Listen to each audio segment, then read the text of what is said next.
Hello everyone, I am Silverraptor, back with Magic the Gathering Arena, doing some drafting with Thrantar. Hello Thrantar.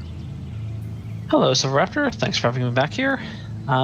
We're experimenting in, of course, the quick draft today, and we're going to see just how many wins we can rack up before our third loss ends our hopes for good. Yes, the ominous for good. And, Or, I mean, it might end our hopes for evil, to be honest. I'm not sure. We're a white-black deck, after all.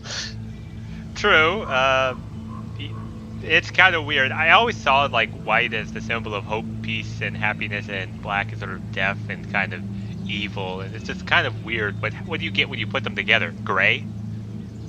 So I think that's sort of a simplistic view of what white and black represent. Mm-hmm. Keep in mind, I'm still very inexperienced in Magic and lore. So really, black is about individualism. It's individuals are empowered to make their own decisions, and you know what? Lots of people make selfish decisions. Lots of people try and accrue power for themselves. But black overall is very individualistic. It's about you. It's about the choices you make. It's about how far you're willing to go. White is much more about society. White is a color of order. It's a color of organization. And we think of community as being good. So we usually think of white as being sort of good. But it's not intrinsically. Something like, for instance, 1984. That's very white. Everything's organized. Everything's in service to society. The sort of concept of greater good is a very white idea, even though the actual card greater good is green. But that's a separate issue. Okay. But the idea that you should be subservient, you should do what's best for society, is very white. White can be very totalitarian. It doesn't really prioritize individual freedom or liberty at all. So when you put white and black together, it's basically the community comes together to serve the individuals at the top. In general, white and black together are usually, to use like D&D style alignments, very, very lawful evil. It's about working within the structures of society to accrue as much power for yourself as possible. It's about corruption. It's about perverting the systems for your own gain. Gotcha. So lawyers, lawyers. Depending on your views, sort of big religion can certainly be a white-black thing. If you look at the guilds in Ravnica, Orzhov is the white-black guild. Orzhov sets itself up as a church. I was trying to remember the name, yeah. Orzhov. Alright. So, okay. And in case some people have noticed, this now red timer of, it's going to expire, you need to play. Yep, we kind of got tired. Both Thrantar and I decided to peace out after the last episode, decided to sleep. I think that was kind of impacting my decision making that last game because we had a number of long games back to back and I was kind of rushing things and such. But here I am, all fresh. I hope you're fresh as well. Yep. Alright, well, let's see how much farther we can get. 2-1, we're on a good start. I do note when it says that this draft expires and it was like 47 hours. Right, we've got 2 note days. That they're just going to... They'll still have the quick drafts. It'll just probably be Magic 2019 instead of Dominaria. Which would give us different access to different cards. And, right. We only would have the Sparring Construct with this hand. I don't know. This hand is marginal, and I don't really like it.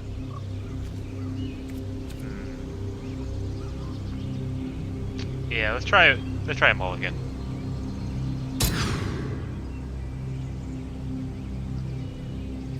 Mulligan, or don't mulligan. There is no try to mulligan. I'm thinking of keeping this because... Yes. Yeah. Especially, I think we should put that on the top so we can give our sparring. Yeah, we keep it.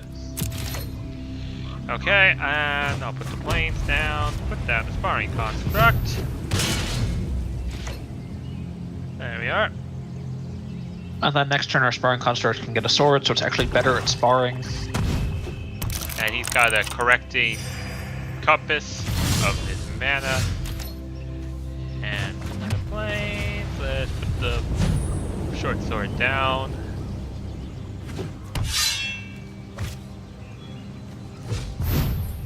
And we'll give it a short sword and poke him for 2 and bring him down to 1 above starting life. Yeah, but it's not like the Navigator's Compass is going to keep gaining him life. Right. Alright, so he's going double black. Ooh, dear. Okay, so that's just to hold us off. I'm thinking of just putting the planes down to keep hiding the fact that we are indeed black. Yeah, just put down the planes. You don't actually have any double black cards before 6 mana.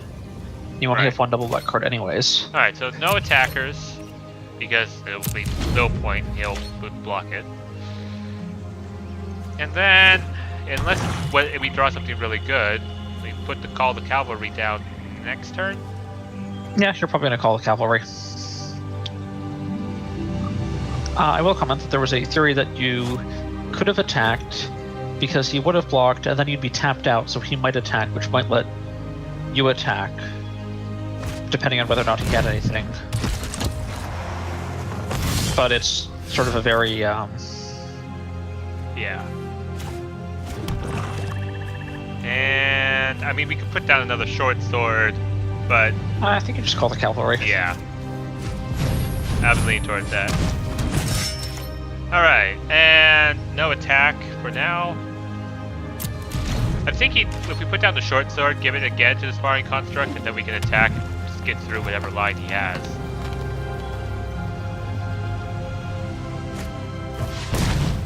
Okay, so he's dark bargaining, he's sifting through, he's searching for something. He's also just getting more cards. He used 1 card, he got 2 cards. He netted a card, he's up a card. Yeah, that's what he was going for. Alright, so we'll put down the short sword. And put it on the sparring construct. Yeah, put on the sparring construct.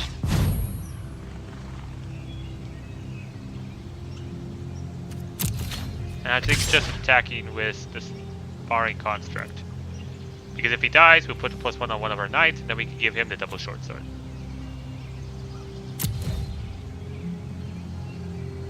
I think there's a very reasonable argument that you should just be attacking with everything. Oh, like the vigilance! Also, like, what's the worst? That's not even relevant. If you hit him for 7 a turn and he hits you for 3 a turn, who dies first? Yeah, that's why you're the better magic player here. Alright, so he's going to probably cast another blue spell. Deep freeze. Alright. So our sparring construct. Wait, that's an enchantment.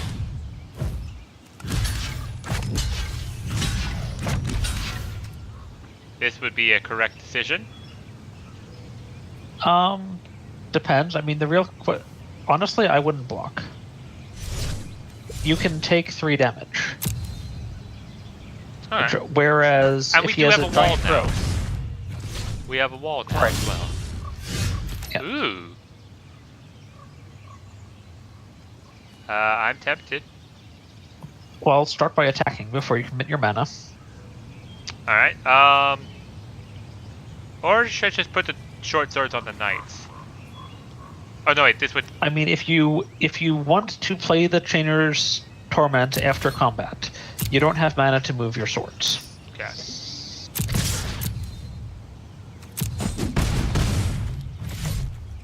And then we'll put it down. Yep. So the reason I was telling you not to block last turn was because if he had a Cometric, if he had like a giant growth or something, Yeah, he would have been able then to it kill actually generates my knight. value. Yeah.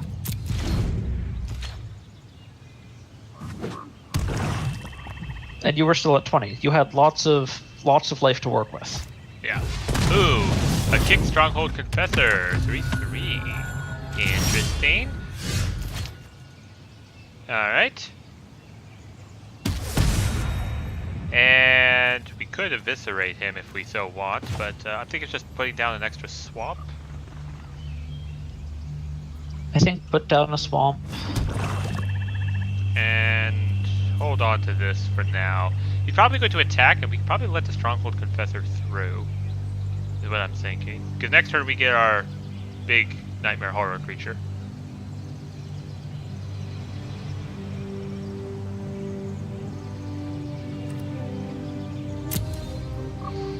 Alright, so no attack this turn because he'll kill a knight. And we'll just wait for our... Well, you could have moved the short sword around before attacking. You could have attacked with, for instance, a 4/4 knight. To which you'd have to block or use combat trick. But yeah, we obviously already made the decision that we have him on a combat trick because of our decision not to block last turn. Alright. He has a lot of mana, so if you put something really big, we can destroy it with Eviscerate. He's not doing anything yet. Okay, so... Well, you take 3 damage. Yep. Because you're at 21. Yep. And now we'll go to 9. Yeah.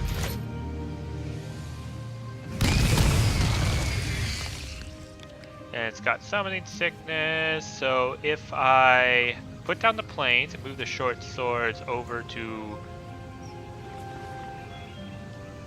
You could put down the planes, move both short swords to each to one knight.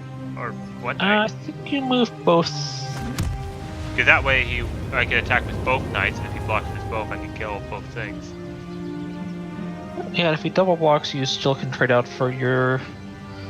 Okay, I think I like one to each better. Yeah.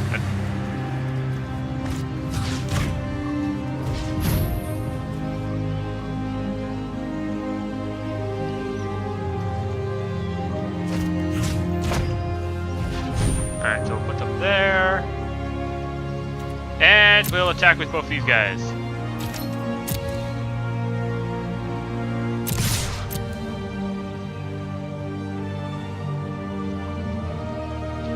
What you gonna do, pal? Well, I think he has a combat trick, so he might use it.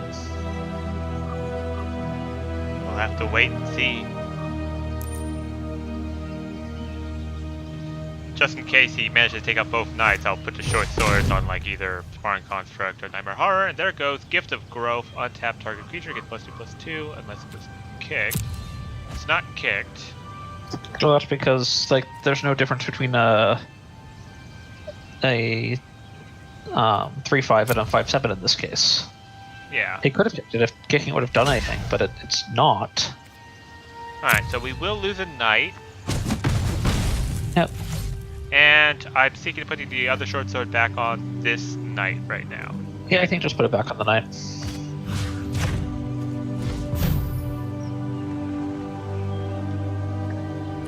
Alright.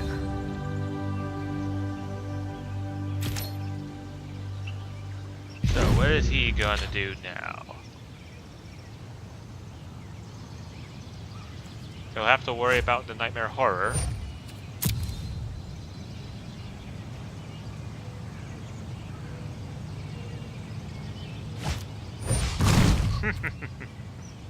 Oh, you poor deluded fool. I'm gonna wait for him to attack, then I'm going to invoke the Divine and have it block whatever Right, wait for him to attack. Yeah.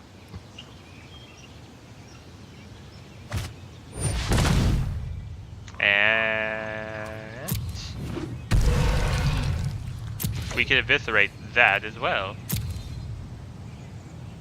He's even going to attack because he doesn't have any predictive attacks still, because he still has the 4/4. Alright, shall you invoke Divine now so that we have the mana for next turn? Yeah, I think you use the Invoke the Divine now.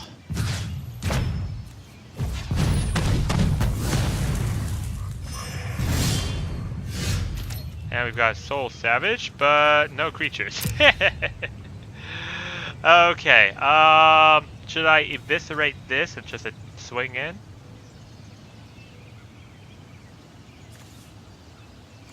Because if I eviscerate this, then my knight is more of a threat. You can't just trade with the knight. Well, he can. He blocks with the Stronghold Confessor and the Witch, and that just trades with your knight. Yeah, you kill but off the Confessor, you lose your knight. I can kill more stuff, and then he still has to have. Well, you still only kill one creature.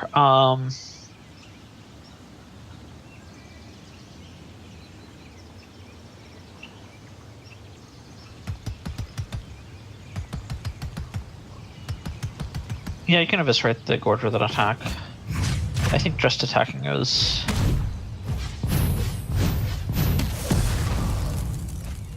comfortably good.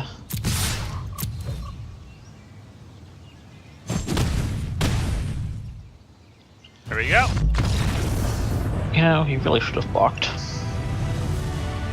Unless he didn't have anything that he could handle with the horror that I had. Well, we got another win, whatever the case. 3 wins! Now we just need 2 more, and we almost have enough for doing the other kind of draft. No, it's 750 gems for the quick drafts or 1500 for competitives.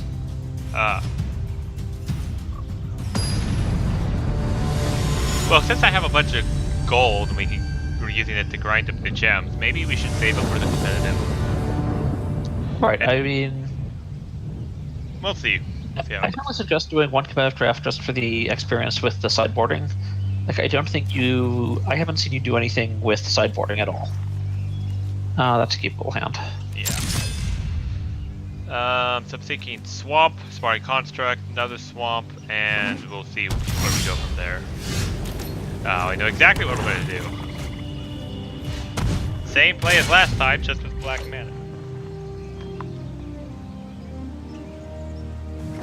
Yep. Okay, so why is everyone white-black? Like, seriously, the packs we had almost no white or black in them. So, the thing is, Arena doesn't actually have strict draft pods. So if you, for instance, go to your local game store, go join a draft in Friday Night Magic, and play actual physical draft, what's going to happen is you're going to be sorted out into usually 8-person pods. And you're going to play entirely against other people in the pod that you're drafted with, where it's the 8 people that are taking the cards and passing around the circle. However, what Arena does, as far as I can tell, is it just dumps everyone into one giant pool. So you're not necessarily playing against people that you drafted against. In part because there's not the... you can just go ahead and attack. Yeah, I was just going to attack. I wasn't going to play the Stronghold Confessor because next turn we'll get him as 3/3. Yep. And he'll probably play another Historic spell that will give Sarah Disciple +1/+1. Or just call the Cavalry. That works. Alright. So I think he plays down Plains and kicking the Stronghold Confessor. Yep. The 3/3 does a pretty good job of blocking out the board. No attacks. And then next turn we play another kick Stronghold Confessor. What's this? He rebuys enchantments. Oh. How tragic.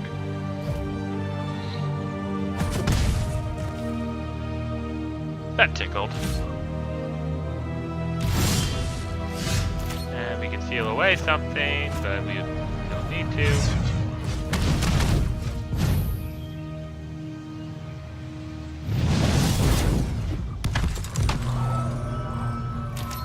Alright, and pass the turn again.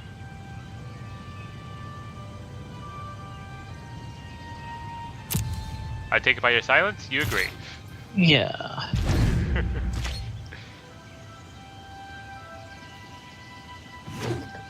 I do like how a Confessor with a sword attacks. Yeah. A Confessor with a sword attacks well.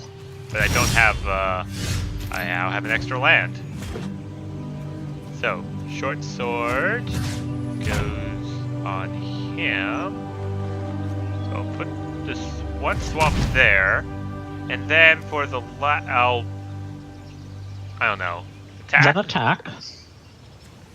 Was just the strongest one? Or? Yeah, I think just the one, yeah. And then I'll put down Chainer's Torment.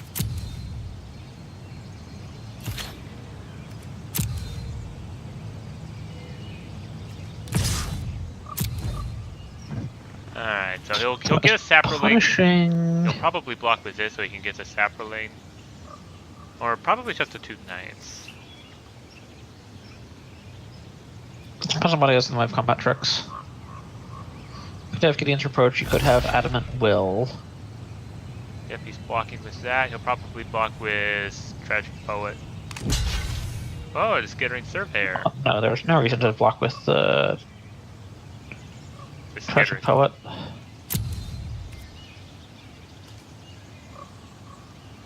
We could seal away this and then surprise. No, we can't. It's not tapped.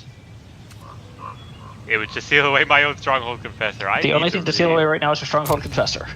I do not recommend this plan of action. I am inclined to agree with you.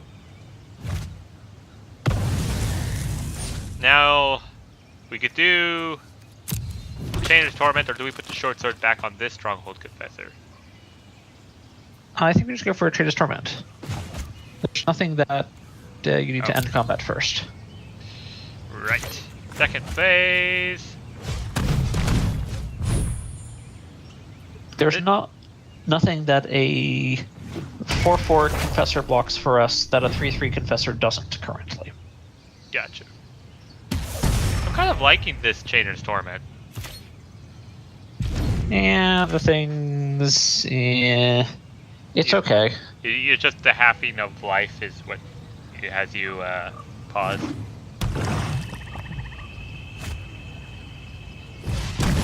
Oh, goody. He has his own.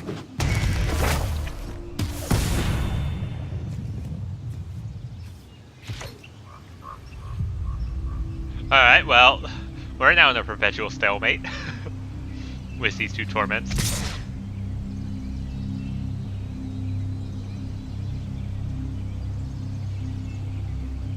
His will end up being a little bit bigger. Yeah. But the moment it attacks, you can block it with the Sparring Construct and then seal it away. I mean, the moment it attacks, you just seal it away. I don't know why you bother to block it with the Sparring Construct unless you really want to move the counter around. Right.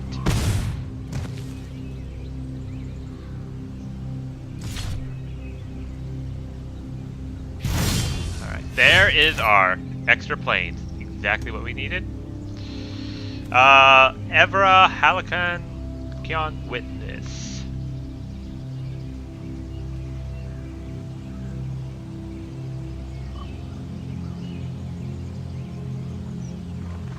It's a pity we can't able to attack, switch our life, do that, get the life link, and get a stronger Chainer's Torment. I mean, honestly, I think you'd rather play out Urgaros. Oh, right, to block him.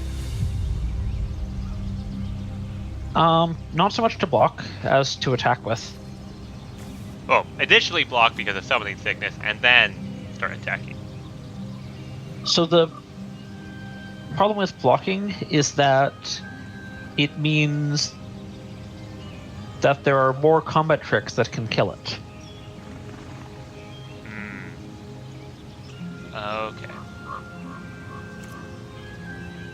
So He's in timeouts thinking. I'm not sure what he's thinking so deeply about. He's just like, that Chainer's Torment looks exactly like my card. Well, I mean, to be fair, one of his plans is that when his Chainer's Torment pops, he's going to rebuy it with the Tragic Poet. And then Chainer is going to be even more tormented. Yeah, but that means he'll have his life twice. Yeah, but he'll also, drain us for 4 again, so...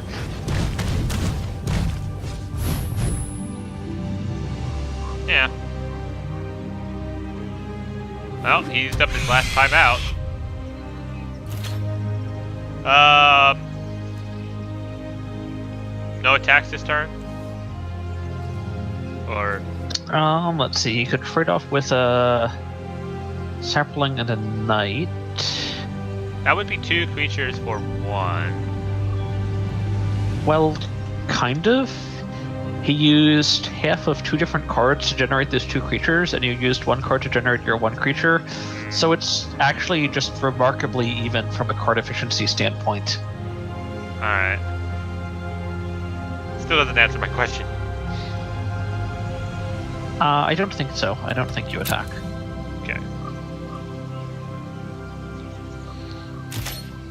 Alright, let's go and get our appropriate life totals back to normal.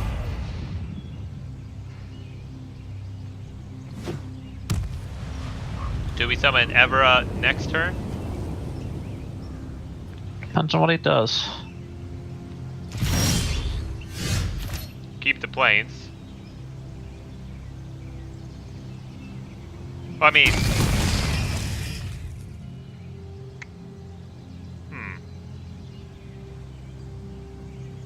We could put the short sword on him and attack with these 2.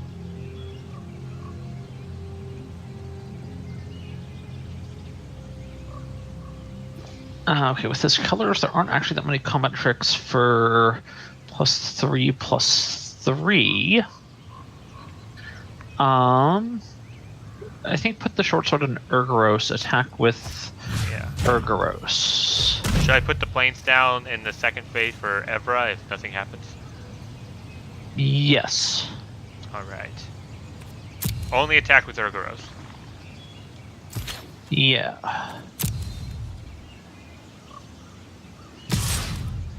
Could have Gideon's Reproach, could have Gideon's Reproach. Then, if that's what he's playing for, why leave the Disciple untapped? He was scared, okay.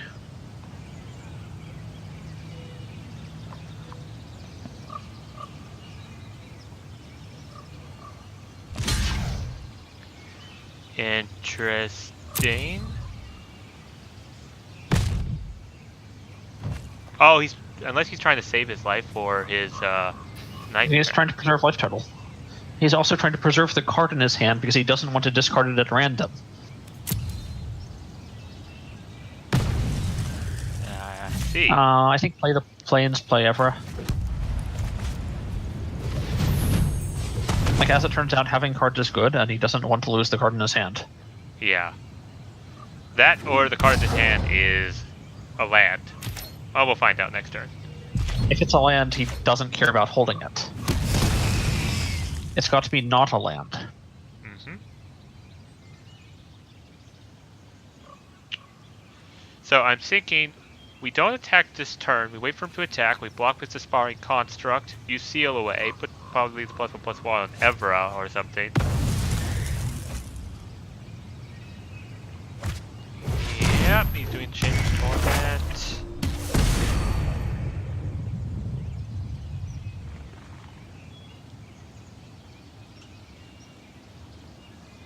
Oh wait, I keep forgetting. I could just seal him away the moment he's tapped. Yes. Cabal Evangel. Wind Grace Acolyte. I think... And we'll have enough for seal away, I think. Should we put him down second phase? Yeah. So if we... Yeah. Put it down... Second phase, attack with... I think just Urgaros first. Yeah.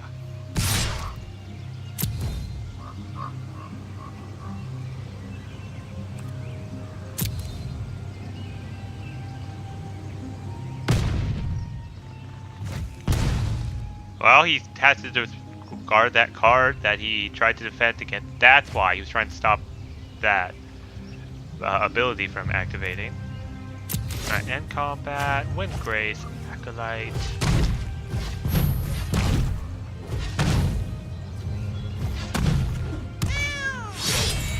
Meow.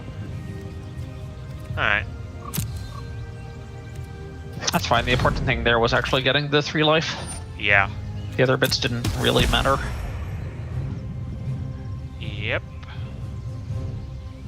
I'm thinking we... Okay.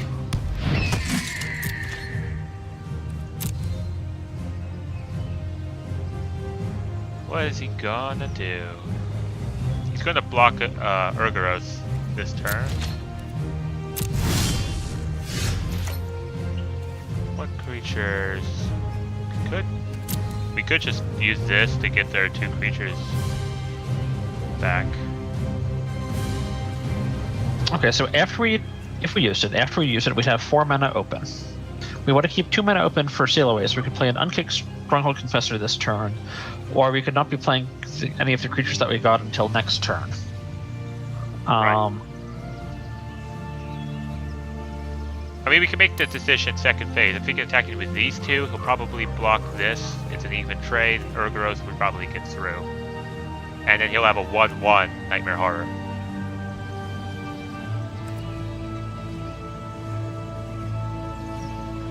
Right.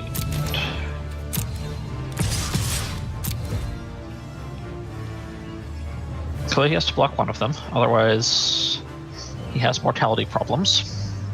Yep.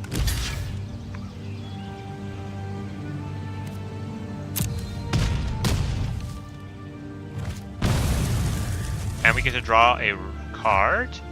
And we've got Eviscerate. Interesting. I mean, we could eviscerate this and say, haha, you are completely sad. I mean, sure, you can eviscerate the Nightmare Horror if you want. I don't think the Nightmare Horror's actually that scary. It's an 8/8, yeah. Then... Yeah, but... So the thing is, all it is an 8/8. Right. I'm inclined to use Soul Salvage because now we don't really need Seal Away. And I am thinking him in either Stronghold Confessor or Windgrace. I think you want the Windgrace Acolyte.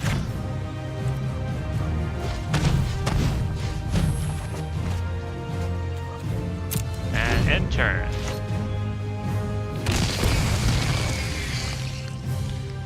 Oh, he's got a 1/1 now. And we win. Yep. Whew.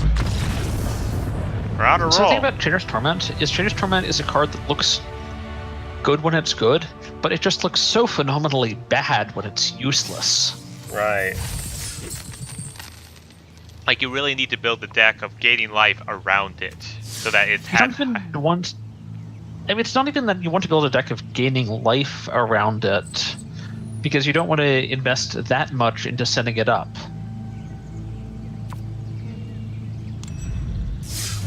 But like, for example, it's good at the start of a game when you have a lot of life, and then if you have like a game where you're gaining life and your focus is around the gain life, where you get like extra benefits of gaining life, that's how I'm kind of seeing it, because since you're gaining this life to activate other abilities, you have this abnormally large life total. Then you don't want to have something that will spend giant piles of life. Like, if you want to cash in on having... this hand's probably fine. Yeah. Kind of awkward, but... that makes it much less awkward. And I'll just put the short sword down. Just start putting the short swords down. May want to hold on the second short sword so that when Severance Trapper comes out, it can tap. But that wouldn't really do anything with it. Almost,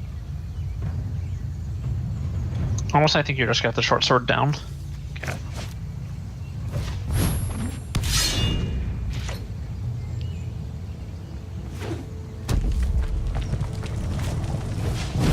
Interesting. We give your combat turn for each aura enchantment. Create a 3/1 red elemental with trample and haste, and they're exiled next turn. Alright. Danicia... I'm thinking put it down, because she has first strike. That is certainly a metric to use, yes. And so if they attack, I can definitely kill one of those creatures. Or that can happen. Ow. However, it's also a theory that you put down the creature you mind losing less down first, because if they're playing for tempo, they're just going to remove your first creature.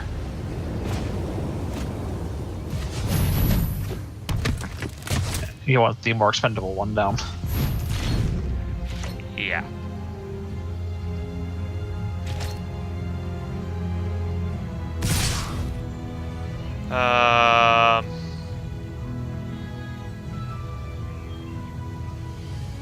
No. I'm gonna put a short sword on there. Okay, but notice that you're, at 5 life now.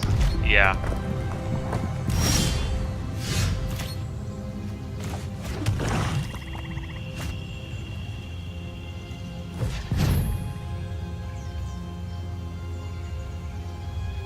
Alright.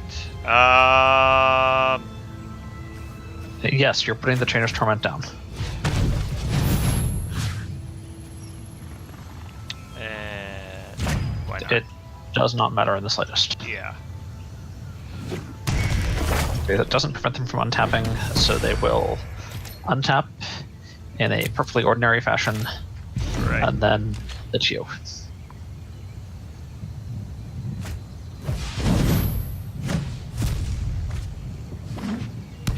I think we're just dead.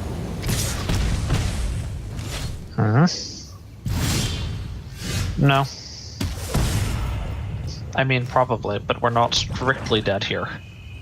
We could What are we at? start 5? 3. 3. Put in Evra. Oh right, we have, because she has lifelink. Could keep us. We are dead to so many things right now. Like, if they have literally anything, we're dead. But if they don't have anything, we aren't.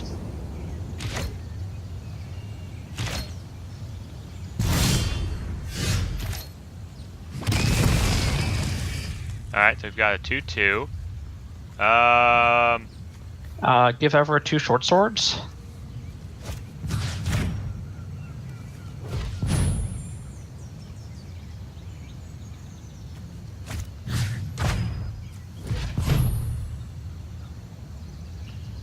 And call the cavalry? Attack with her. You'll probably play Call the Cavalry after combat. No, thank you. I do not want to exchange her power with my 1 life.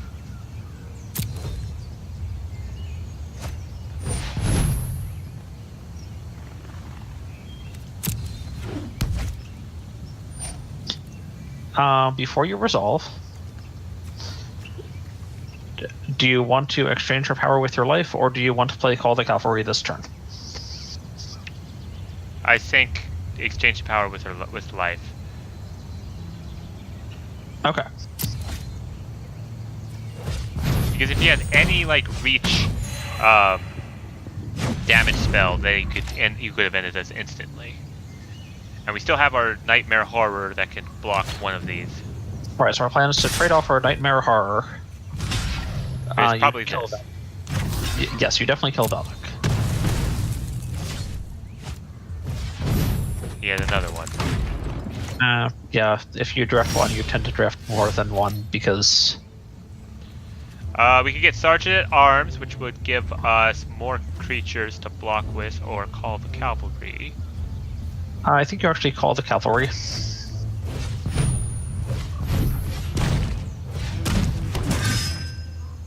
And I'm tempted to just keep this seal away for now, because they still can kill these knights if we...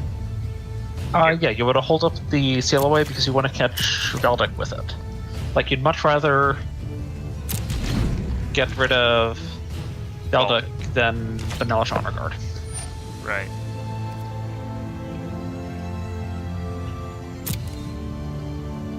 Right. Oh, attached to him. Okay. I'm just like, why isn't he summoning his critters?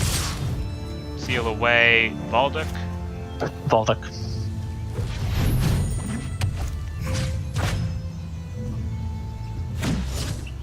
And block the honor guard, trade off a knight.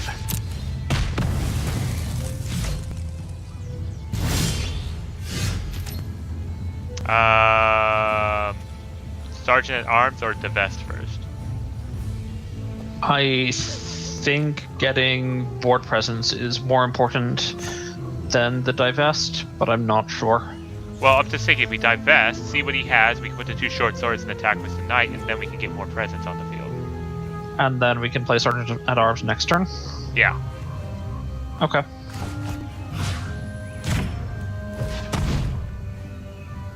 Alright, so now we know he has nothing.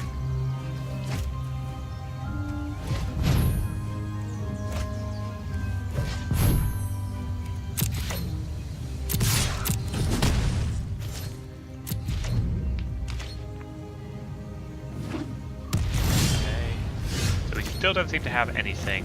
Sergeant at Arms.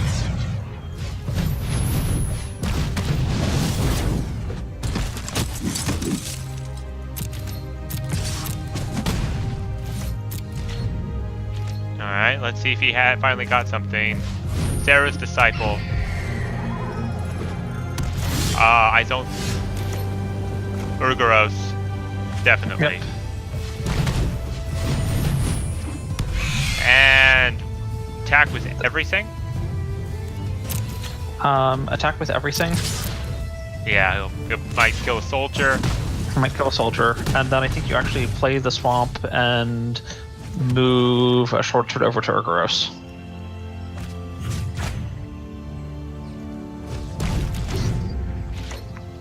Okay. As long as he doesn't have like Lava Axe or something. Oh, ho, ho, ho. Lava Axe would be a strange thing for him to be playing. Is there a Lava Axe in Dominaria? I mean, I'm not sure there's... I don't think there's Lava Axe specifically, but I'm sure there's some inefficient large red burn spell. Huh. I can't believe we won that. I was sure we were done. Oh. Well, 3 wins in a row. You need a break, or should we just power through it? No, let's just try and power through it. Okay. That's all things considered pretty fast games. We're actually gotten pretty far on my very first draft. Of course, I have someone whispering in my ear. If this was a driving test, I technically would be cheating. But I'll take it.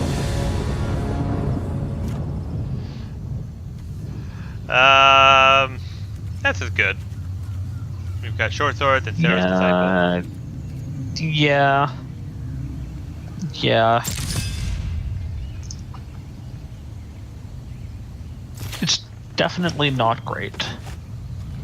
But it could have been worse. We could have had no white.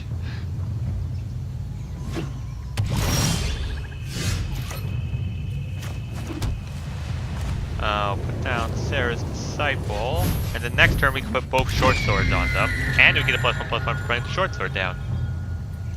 Well, we can't put both short swords on it. We won't have the mana. Unless we draw a land.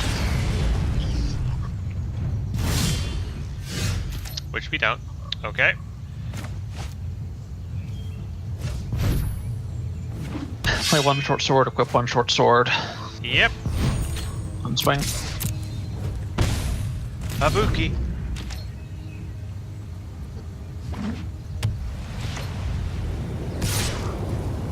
Yeah, well, at least a 3/3 flying for Striker kills people at a reasonable clip.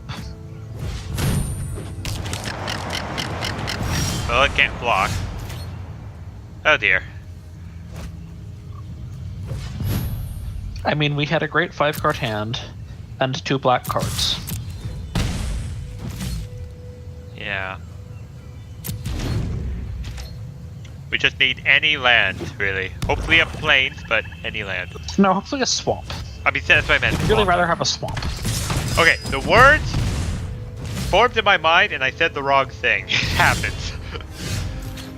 Well, here's the plains. We could play Danitha. Yeah, play Danitha. That will stop the Cabal Paladin.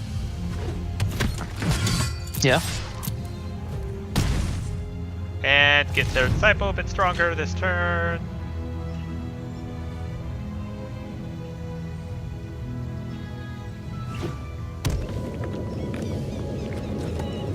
Okay. Interesting that he has that.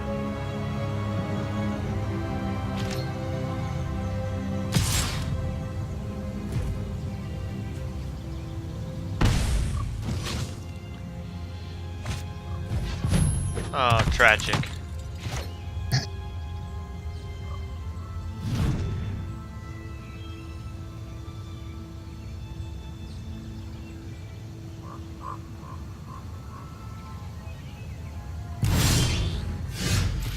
Ah, nothingness.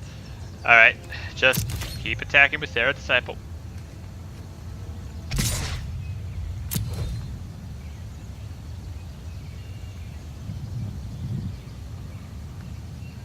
One thing that we could have done, but short sword. Oh, there goes one of our short swords.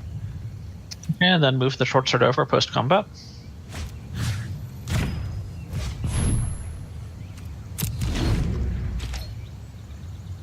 Because a 3/3 life flanking first striking blocker is better than a 2/2.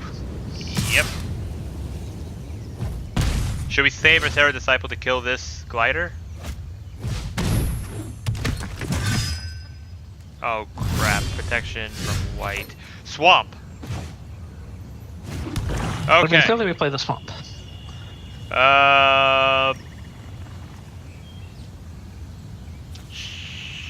So, Stronghold Confessor or an Eviscerate? Probably Stronghold Confessor. One second, I'm thinking about their potential blocks. No, we eviscerate the Knight of Malice, we swing with everything. Everything, you say? Yeah.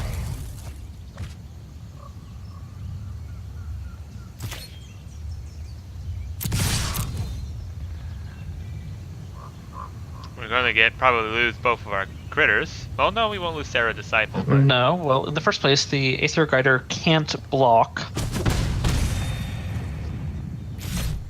Interesting. In the second place, what's their good block? Down at the first strikes. Right. They block with everything, the first strike damage kills the Paladin and the Poet. And then they have a 1/3. And he returned that to his hand. Clearly, yeah. 2, 6, 7, 8. He's gonna swing back at this. Wait.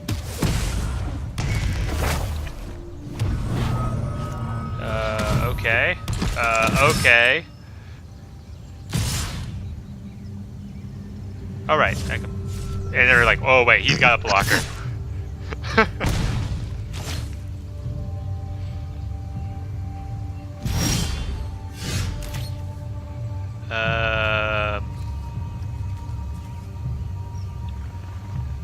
Stronghold, so we can block the Knight of Malice. Oh wait, first strike. But if we put a short sword on it, Well, we play out the Stronghold Confessor. He doesn't block the Knight of Malice, but that's... Like, we're okay with him not blocking the Knight of Malice. should I save the Sarah Disciple to kill the Aether Glider?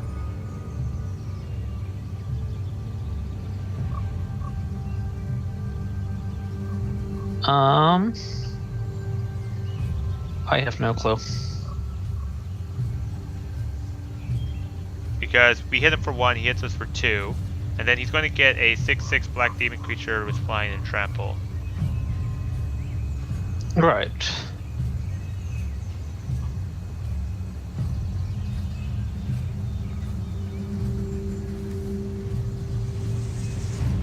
Thing is, I mean, I think we should just attack twice, and then we'll see what we can do from there.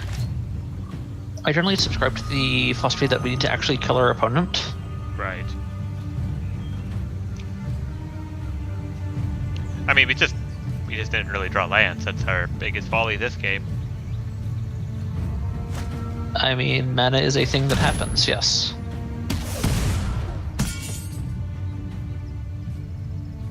Okay. He's going to give And now he's first going to put strike. his glider, I think, yeah.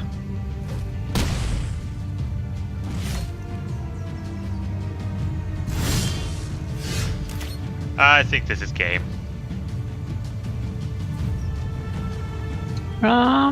Let me think. That doesn't do anything. That doesn't do much. We can rebuy that. I guess the Dark Bargain.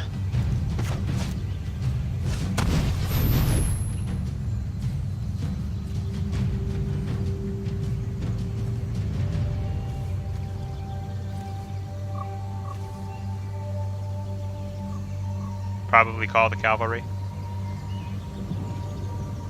Yeah. Urza's Tome is great, but I don't think we have time to actually use it.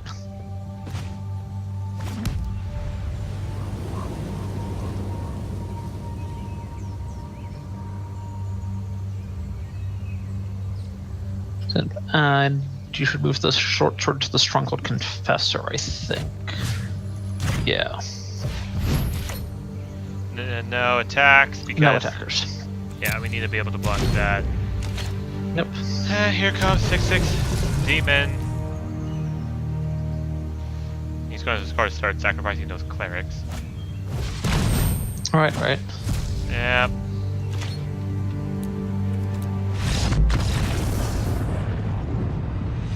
And he's just going to kill us with Acer Glider that turn. Yeah. Yeah. Oh well. We still at 5 wins. And we've got one more shot. Indeed. Can't win them all. And we've been averaging 2.5 wins for every loss, so if we just stay on this pace, we'll squeak over the finish line. Unless we trip Kind before of. we get there. Yeah, yeah. Probably should have mulliganed that hand. I don't know. I'm not sure. It was a great 5-card hand that had 2 black cards. And the question is whether you think the average 6-card hand is better than a 5-card hand. Is better than a good 5-card hand. Not a keeper. Yeah. And I don't know the answer to that question. I don't know if... Alright, so a Blood Towel Candle. I'm gonna put the plains down, now put down the swamp. That gives us access to Seal Away, though we probably want to use it on an attacking creature that would be a threat.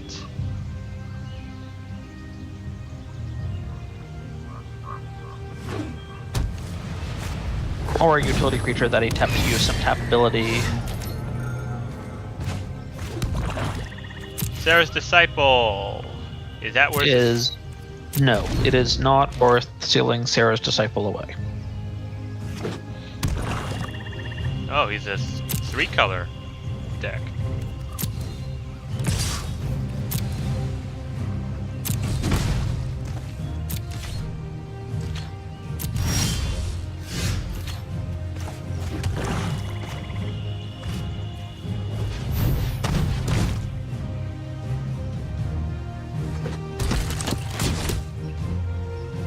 Alright, so that happened.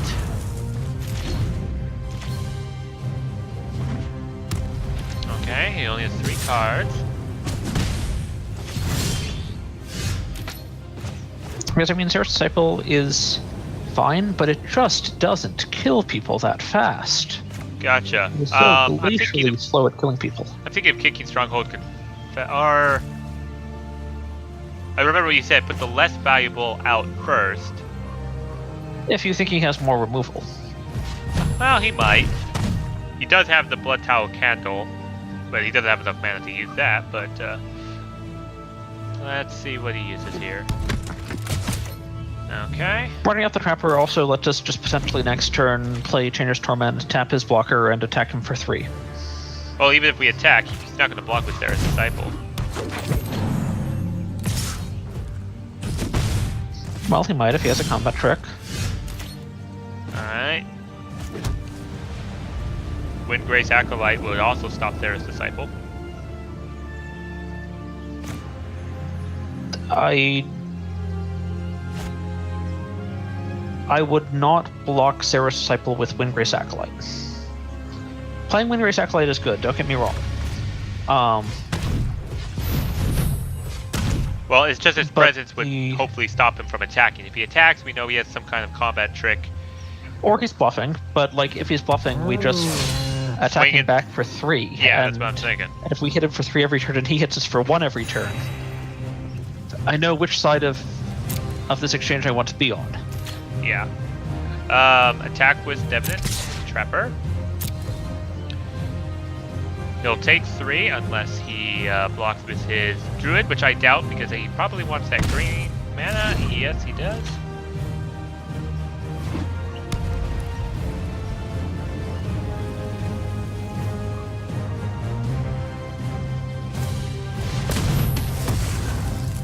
He's getting rid of his removals. No, he's trying to...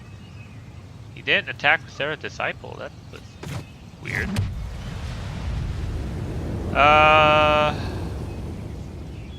Well. So I think you just play a Chainer's Torment. Yeah.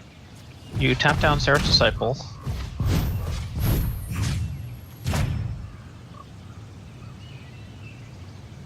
And then swing in with Definite Trapper.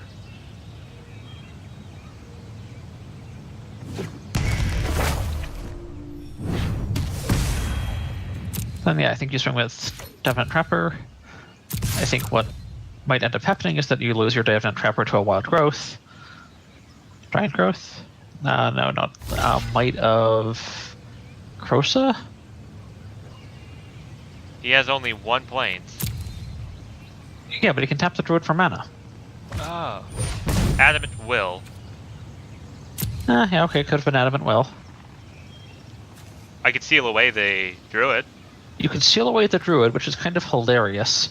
We get rid of technically 2 cards. Yeah, seal away the Druid. I'm really not sure if that's right, but I think having an extra body on the board is good. And technically we got rid of a land for him. Hang on. We got rid of a potential source of 1 or 2 mana. Yeah. And then we'll do Stronghold Confessor this next turn. Kicked.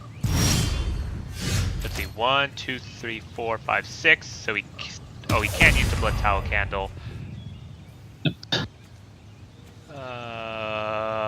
So attack first. Yeah, I keep forgetting that. That's the more optimal move. So I feel we're in a very good position. We're in a pretty good position. Will he use the Blood Tallow Candle to kill our Definite Trapper? Nope. I'm thinking of Call the Cavalry to see if he'll use his Blood Tallow Candle, and then we have a Stronghold Confessor, but she can't block with the Thera's Disciple. I think Call the Cavalry. Vigilance is more useful than Menace here, I think. And it's also just 4 total power and toughness, which is more than 3. Yeah. Why is it going so slow? Alright, so he is using Blood Tallow Candle to kill our Definite Trapper.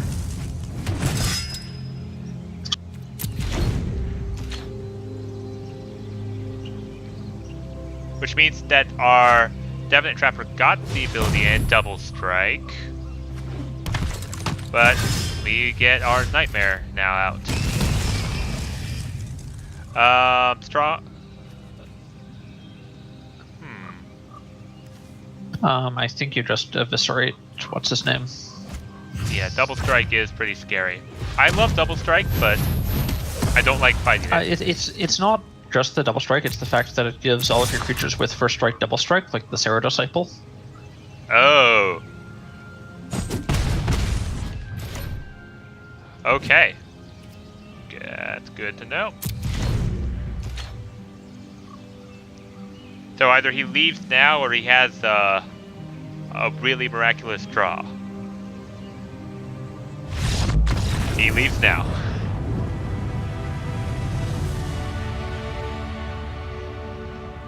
Alright. Alright, so I will note that having achieved 6 wins, you can go ahead and claim your prize there. You achieved 6 wins if you mouse over. We're actually just strictly positive here. Yeah. Even if we lose now, with that 850 gems we earned, we could turn around and re-enter.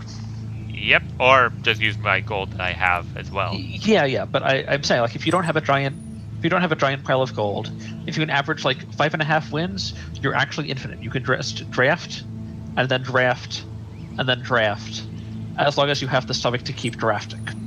Okay. Well, let's get this last game underway. Final one. This is more sort of commentary on people that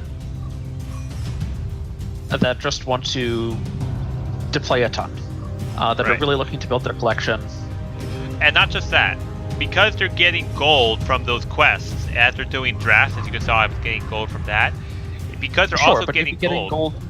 You'd be getting gold from quests no matter what you're doing. Yes. I'm just saying, oh, this guy's gold. But, sorry, what I'm saying is that, yes, if they get 5.5 wins, they can get the gems. And then if they have those off days where they don't get quite as far, they probably got enough gold that they can get back into the quick draft immediately. This is a keep. Yeah, that's a keep. I'm gonna start just the flames again, this blood towel candle.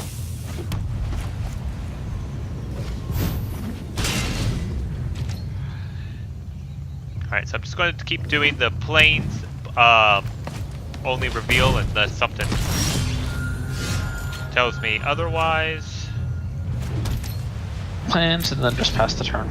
Yeah. And then probably another planes, and then I'll put the swamp out, then do call the cavalry. No block.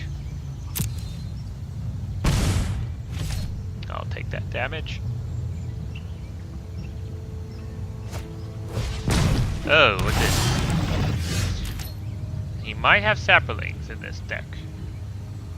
Almost certainly green, black are the color for saplings. Black green is the color for saplings, yes.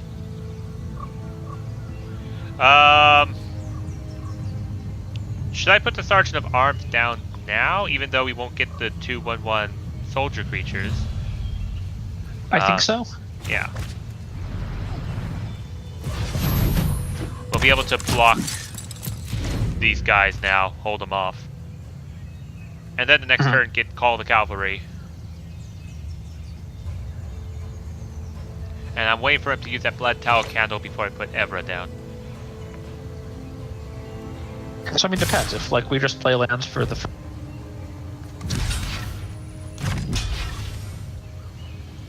Okay. I expect to have a combat trick here. Oh. Or we're calling his bluff. Like if he's bluffing, he was really embarrassed. Well, we used up his vicious offering. And now we call the cavalry.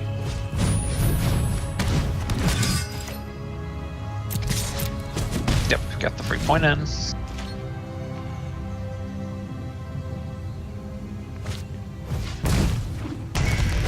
What's this? Yeah, this is commonly used for sapperling cards, but wait, what? Oh, we can have one color? Oh, because that's what this has. Yes. Oh, you put a Stronghold Confessor down. Interesting. I'm gonna put the Swamp down, and should I put down the Sarah Disciple or kick the Stronghold Confessor? Show him how it's really done. Actually, I think he's mana screwed. Well, he's going to have 5 men available next turn, definitely. But that's not enough for Blood Towel Candle. Yeah. I think you put down the Stronghold Confessor. Yeah, I was thinking.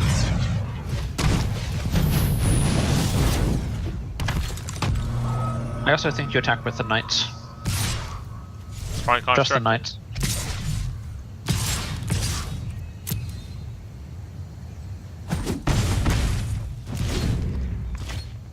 Huh. I was thought he tried to stop a Vigilant Knight with better than... Oh, I see. He wants to get +1/+1 on... He wants to get the +1/+1s on, and he wants to get the mana this turn. Gotcha. And again, he was at 19. He could take 4 points of damage. Right.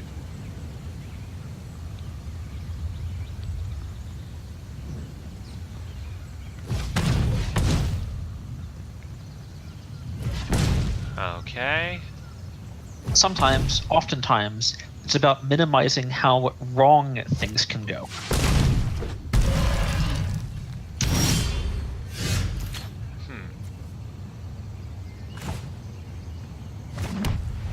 Put the planes. You, I think, just play Evra. Yeah, because he won't have the mana this turn. He's about to give all of his creatures +1/+1 counters and make them indestructible for a turn. No attack with the knights because we want to. You might attack with the Stronghold Confessor though. You'd have to double block with the Evangel and the Bailiff Gorger, and then you could kill off the Evangel before it got the +1/+1. counter. All right.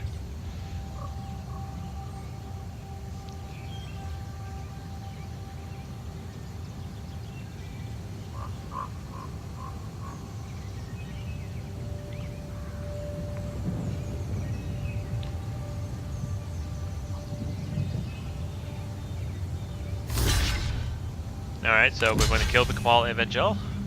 Yep.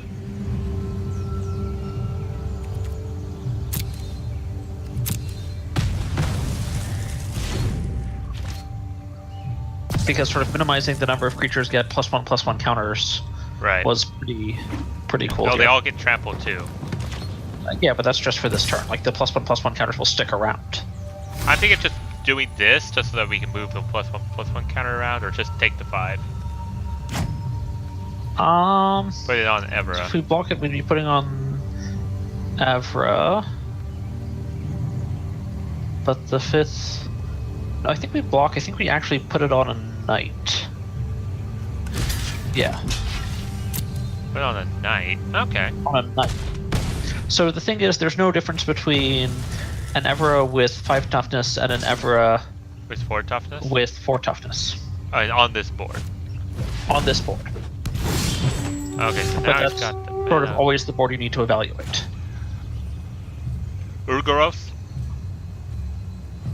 Or if we put Sarah Disciple down, then we do Urgoros, we'd be able to get the plus. Not Urgoros. Like, the Yeah. +1/+1 on Sarah's Disciple is not worth playing for. Alright. If you deal 1 extra point of damage once, that is just completely irrelevant. Alright. No attackers. You don't have a productive attack into that board. So they keep their +1/+1 counters, but they lose their indestructible and trample. And vigilance, yeah. Should I block with the 2 knights against that Balgorth Corridor?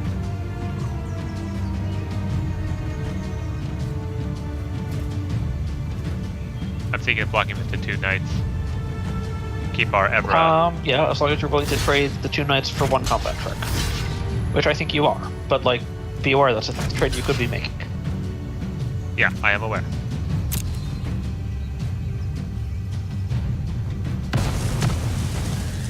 Or no combat trick. Saproline Migration. Sarah's Disciple and Chainer's Torment.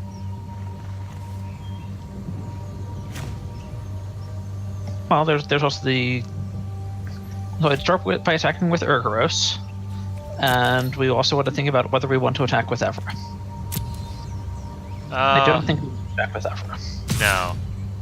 I think we do this, Uh-huh. and then we put down Sarah Disciple and wait, because then we can exchange life total with Evra and get like a nice little life total if we so need to. Alright.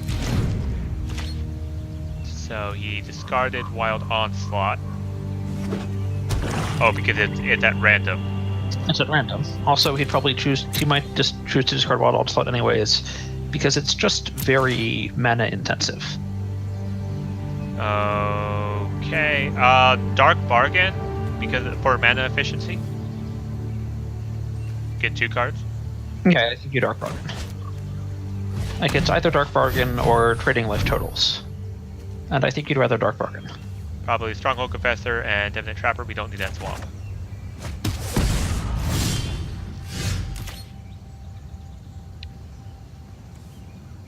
We can see if we can discard his hand, see what he has. So we can divest.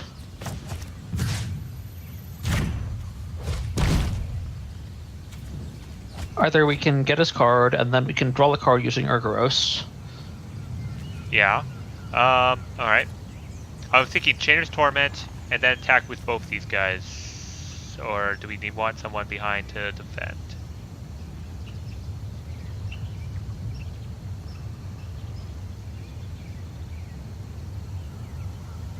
Okay, so he's got 12 on the board for damage. Maybe just get Definite Trapper out and to defend. I mean, I think you actually might just attack with everyone. Attack with everyone? Everyone. Oh, and then switch Evra's total.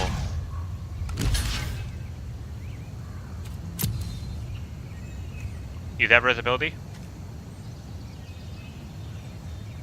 There's no point. So we could go down to 4 and then get 10 from the lifelink and go to 14, or just trade off here and go to 14. Oh. And keep our mana. And keep our mana. Alright. If we put down this plains, okay, so that's 4. Plains wouldn't. Playing the plains does not make a difference in our ability to play anything this turn. Thinking of putting her down. Just to get another. I think probably the Torment's a better option, but the Trapper's fine.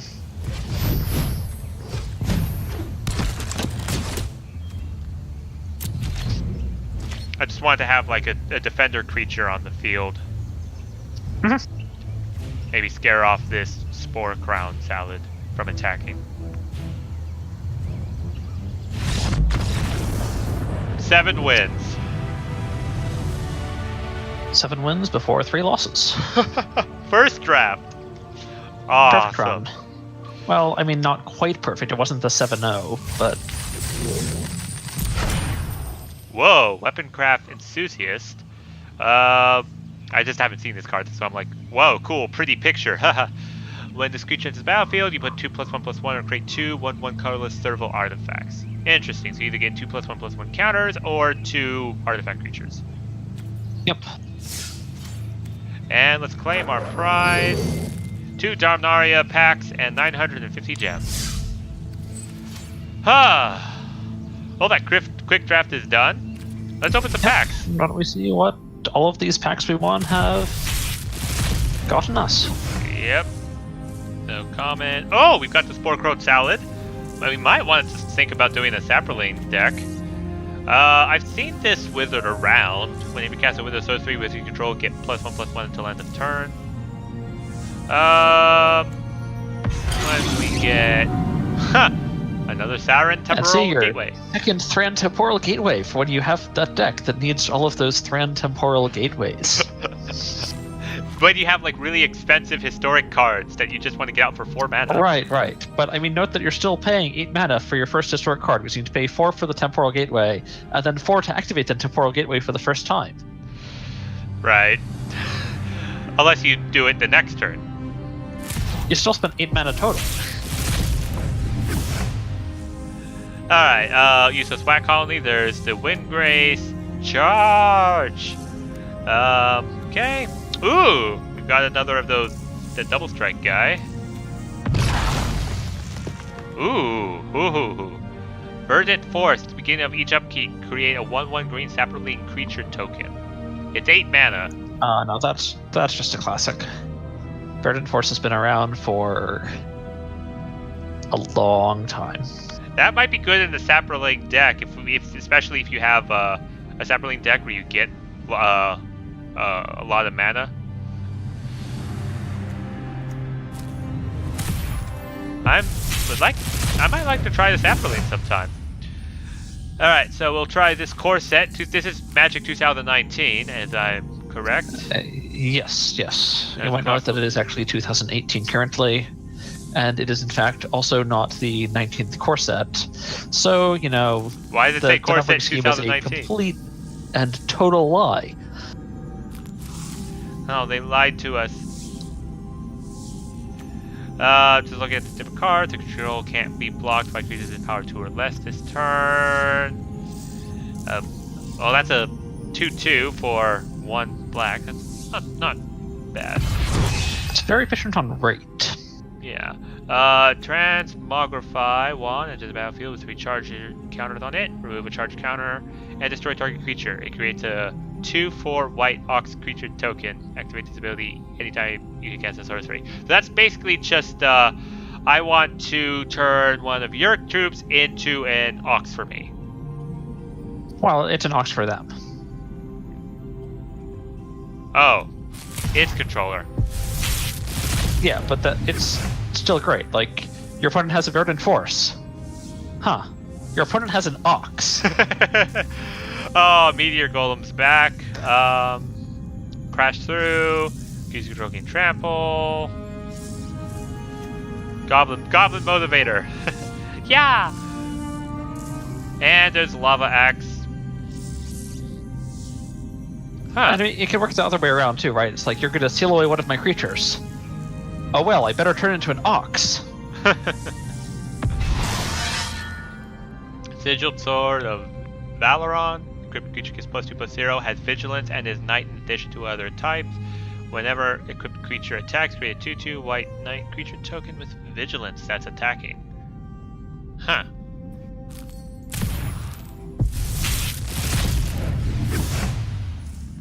Alright, we got more of these cards. Rogue Gloves. Whenever you equip to deals combat damage to player, you may draw a card.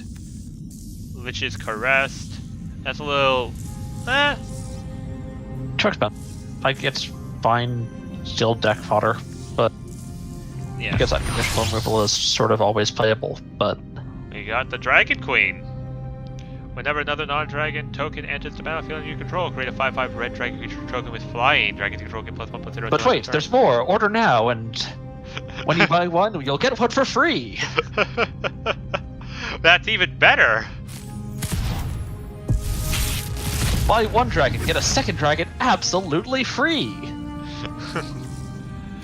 Skyrider Patrol, fly at the beginning of combat. On your turn, you may pay green-blue. When you do, put +1/+1 counter on another target creature you control, and that creature can fly until end of turn. Potential. Let's see what we get here. Rare card. Whatever we want. Alright. Shield Mare. That could add to that horse's deck that I want to put together. Poison Tip Archer. Whenever the creature dies, each opponent loses 1 life. Oh! Bone Dragon again. Calm down, Bone Dragon. You don't need to constantly roar there.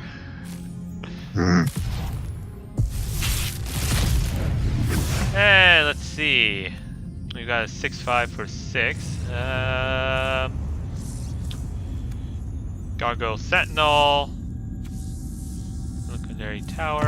And Hungering Hydra. Hungering Hydra enters the battlefield with X +1/+1 counters on it. Can't be blocked by more than 1 creature. By more than 1 creature. Is dealt damage, you may put add many +1/+1 counters on it. That sounds really good, especially on a ramp deck. Right. It's sort of cliche to say, though, but it sort of dies to things that aren't creatures really hard. And if it's not, at least a decent size, it just doesn't actually do anything.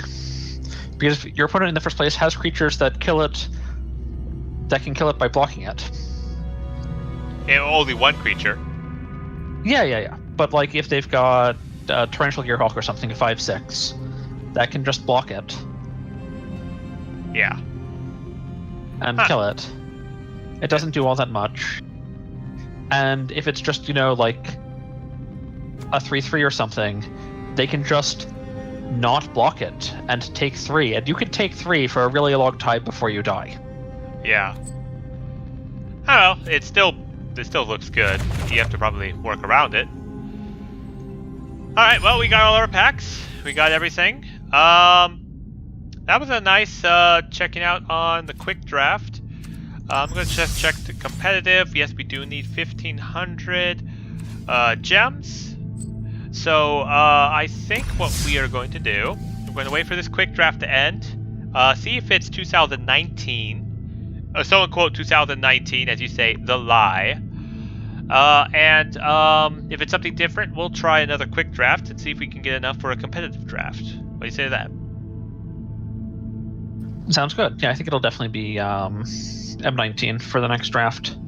I don't think Ravnica's releasing that soon. Yeah, Ravnica's not releasing that soon. Alright, and I do want to have to note, before we started this quick draft, we had 2,200 gold, now we have 2,500 gold. Of course, we were just doing all the quests. No, before we started the quick draft, we had 2,700. We then spent 5k entering it. Right, oh, okay. We had 22 after entering it. So now we're back up to 2,500. So we get gold pretty fast to get into quick drafts. That's right. Alright, well thank you so much for allowing me to win, actually, my very first entered quick draft on Dominaria. And I look forward to... That was a very successful run, all things considered. Yep. And thanks for having me. Just one thing on the record. I know you've been playing a bit of quick draft yourself. What's your average win rate? I haven't been keeping track that closely. I think my average is something like 4.5 to 5. Okay. Pretty good. I definitely don't go infinite, but I can definitely draft about as much as I want to. I don't want to draft 24/7. I'll pass on that. All right. Well, thanks for coming on, and I'll catch you in the next episode.